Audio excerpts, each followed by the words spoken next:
हमारे चैनल में जो गोरखाओं पर डजन भर इंटरेस्टिंग वीडियोस बनाए हैं उसमें से कई वीडियोस में कुछ लोग, जिनमें ज्यादातर लोग शायद पाकिस्तानी होंगे, वो कमेंट में लिखते हैं कि गोरखा तो भाड़े के सिपाही होते हैं। कोई कहता है कि गोरखाज आर मर्सिनरीज तो कोई कहता है कि गोरखाज आर पेड मर्सिनरीज। तो मैं इस कमेंट को डिलीट किया करता था, लेकिन सोचा कि डिलीट करने से उस इंसान को सही ज्ञान तो नहीं मिल रहा है, वो व्यक्ति कहीं और भी यही बात करेगा। इसीलिए ये वीडियो बनाना जरूरी हो गया ताकि हर ऐसे व्यक्ति के कमेंट को डिलीट करने के बजाय उनको इस वीडियो का लिंक शेयर कर दूं, फिर वो खुद डिसाइड करे कि गोरखा वाकई में मर्सनरी है या नहीं है। तो ऑनलाइन मित्र चैनल के इस वीडियो में आप देख रहे हैं कि मर्सनरी किसे कहते हैं, जिनेवा कन्वेंशन और संयुक्त राष्ट्र संगठन का गोरखाओं के मर्सनरी होने के बारे में क्या कहना है। सबसे पहले जान लेते हैं कि मर्सनरी का डिक्शनरी डेफिनेशन क्या है। तो मर्सनरी का डेफिनेशन है a professional soldier hired to serve in a foreign army, यानी एक पेशेवर सैनिक जिसे एक विदेशी सेना में काम पर रखा गया है, या फिर कुछ गिने चुने लोगों की भाषा में भाड़े के सिपाही। ये तो हुआ मर्सनरी का डिक्शनरी डेफिनेशन। अब कुछ लोग ये कह सकते हैं कि मर्सनरी हुए तो क्या हुआ, अच्छा लड़ते हैं तो लड़ने दो, उन्हें अपना काम करने दो, क्या फ़र्क पड़ता है। फ़र्क पड़ता है। तो मर्सनरी होने से या नहीं होने से क्या फ़र्क पड़ता है, ये देखते हैं। यानी कि एक पल के लिए मान लेते हैं कि गोरखा मर्सनरी है, तो गोरखाओं को, इंडियन आर्मी को और भारत सरकार को क्या फ़र्क पड़ेगा, ये जानने के लिए चलते हैं फरवरी 2019 को, जब पाकिस्तान के फाइटर प्लेन को खदेड़ने के दौरान इंडियन एयरफोर्स के विंग कमांडर अभिनंदन वर्धमान का प्लेन भी क्षतिग्रस्त हो गया था और वे घायल हो गए थे। पाकिस्तानी सेना ने उन्हें पकड़ लिया था, लेकिन बाद में भारत सरकार के जिनेवा कन्वेंशन का हवाला देकर उन पर दबाव बनाया और उस दबाव में पाकिस्तान को उन्हें रिहा करना पड़ा। अब जरा सोचिए, बाकी सारी घटनाएं वैसे ही थी, लेकिन सिर्फ इंडियन एयरफोर्स पर्सनल के बजाय इंडियन आर्मी के एक सैनिक को पकड़ लिया होता तो क्या होता। तो तब भी जिनेवा कन्वेंशन के अनुसार उस सैनिक को छोड़ना ही पड़ता। लेकिन अगर वो इंडियन आर्मी का सैनिक एक गोरखा और एक नेपाली नागरिक होता, तो क्या पाकिस्तान ये कह सकता था कि भाई ये तो तुम्हारा नागरिक है ही नहीं, ये नेपाल का नागरिक है, तो तुम्हें क्यों सौंप दें। यहाँ पर एक गोरखा और एक नेपाली नागरिक इसलिए बोल रहा हूँ क्योंकि इंडियन आर्मी गोरखा राइफल्स में हर कोई नेपाली नागरिक नहीं होता है, क्योंकि गोरखा राइफल्स में 60% नेपाली नागरिक और 40% नेपाली मूल के भारतीय नागरिकों को भर्ती करते हैं।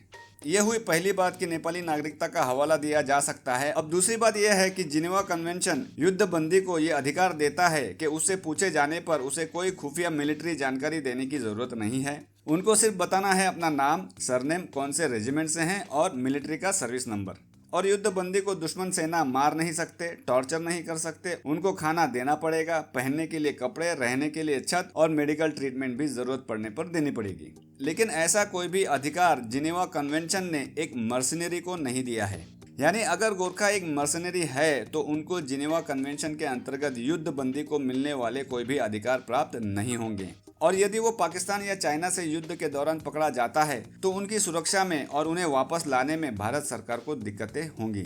ये हुआ पहला फर्क जो मर्सनरी होने या नहीं होने से पड़ता है। अब दूसरा फर्क यह है कि किसी को मर्सनरी बोलना 19वीं और 20वीं शताब्दी तक और उससे पहले भी सम्मानजनक माना जाता था, अच्छा माना जाता था और वे योद्धा कहलाए जाते थे। लेकिन आज के ज़माने में किसी को मर्सनरी कहना अपमानजनक होता है। तो अब शॉर्ट में देखते हैं कि जिनेवा कन्वेंशन क्या है और जिनेवा कन्वेंशन किसे मर्सनरी मानती है। तो जिनेवा कन्वेंशन को आसानी से समझने के लिए इसे आप एक समझौता समझिए, जिसे 194 देशों ने अनुमोदन किया है और ये पूरी दुनिया में और हर देश पर लागू होता है।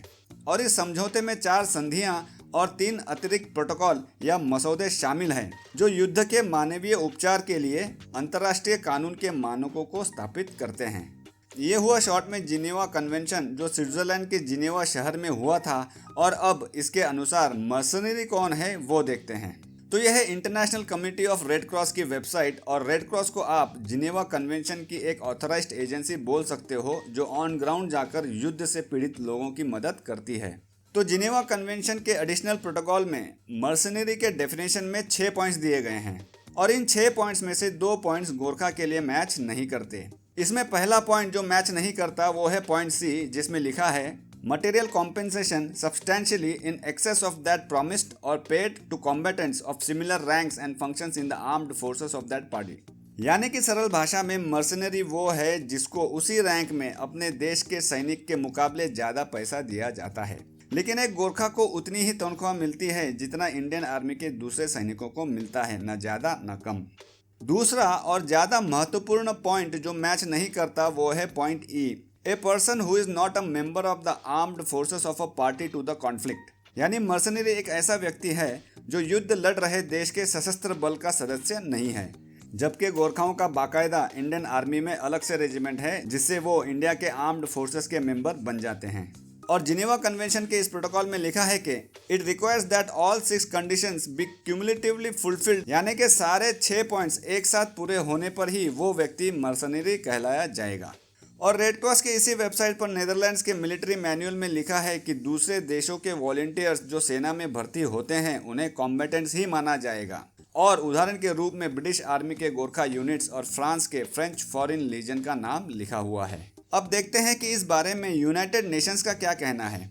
तो ये है यूनाइटेड नेशंस की वेबसाइट और इसमें भी गोरखा और फ्रेंच फॉरेन लीजन का नाम मेंशन करते हुए लिखा है कि वे लोग मर्सनरी नहीं हैं।